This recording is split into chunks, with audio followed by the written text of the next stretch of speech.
Hello explorers! Here is a step-by-step tutorial to help you create a Titanic-themed video game using Scratch.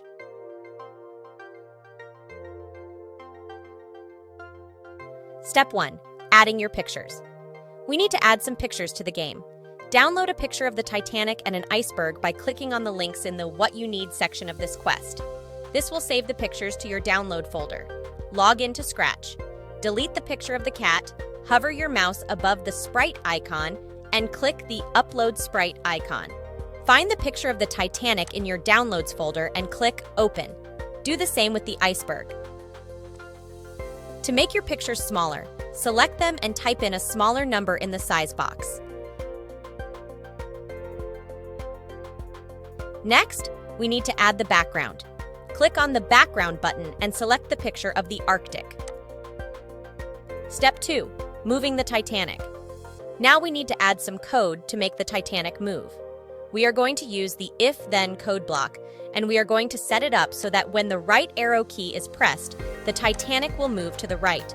Find the key pressed button and drag it into position. Change space to right arrow. Then find the Move 10 Steps button and drag it below. Now the code says, if the right arrow key is pressed, then move 10 steps. Do the same thing for the left arrow, but this time, when the left arrow key is pressed, we want the Titanic to move -10 steps. Check all the code looks correct, and then add when the green flag is clicked to the top. Clicking the green flag will start the game. Give it a go. Does your Titanic move? Step 3. Making the iceberg move. When the green flag is clicked at the start of a game, we want the iceberg to start at the top of the page and move down. To set the starting point, select the iceberg and use the Set Y to button. In Scratch, Y is how high or low something is. If you set Y to 0, the picture will go to the middle. If you set it to -180, it will go to the bottom.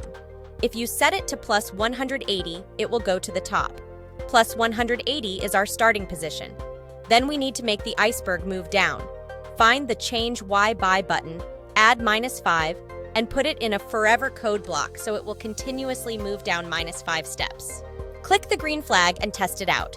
It's going to be too easy to dodge if it's always falling from the same place, so let's make it start in a random position.